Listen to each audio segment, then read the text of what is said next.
Hola, soy Eduardo Mejía, diseñador gráfico especializado en lettering y branding.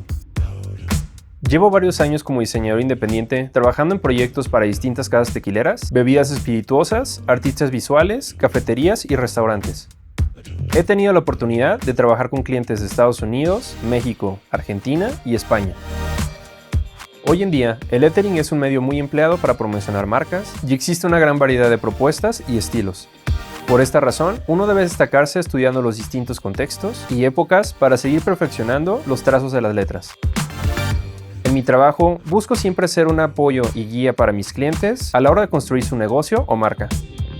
Con la herramienta de Procreate he logrado mantener esta filosofía e incluso llevarla más lejos, ya que me permite diseñar con gran precisión y trasladar mis diseños a piezas animadas que sirvan como material publicitario de complemento.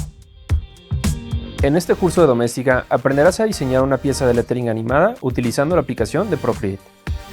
Como proyecto final, desarrollarás el diseño y animación de una palabra o frase con un fin comercial. Comenzaremos dando un breve repaso por el mundo del lettering. Hablaremos de la personalidad de las letras y te enseñaré cómo podemos comunicar un mensaje y reforzarlo visualmente. Crearemos un moodboard seleccionando las inspiraciones que más nos funcionan en nuestra pieza y haremos una rápida introducción por la interfaz de Procreate. Más tarde, comenzaremos a trabajar en la composición de nuestra pieza.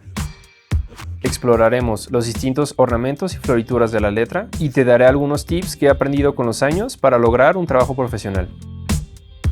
Ya con la pieza estática terminada, trabajaremos con el Motion Graphics tipográfico y veremos cómo crear la ilusión de movimiento a través de cuadros independientes en la aplicación de Procreate. Animaremos nuestra pieza redibujando cuadro a cuadro y haremos los ajustes finales uniendo los archivos. Para finalizar, veremos cómo reforzar tu animación utilizando un video o imagen de fondo y te mostraré cómo exportarlo para redes sociales. Al terminar este curso, tendrás las habilidades para desarrollar una pieza de lettering animado para promover tu portafolio o los proyectos de tu cliente.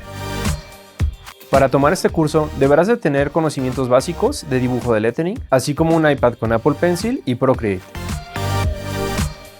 Crea piezas de lettering con trazos que cobran vida.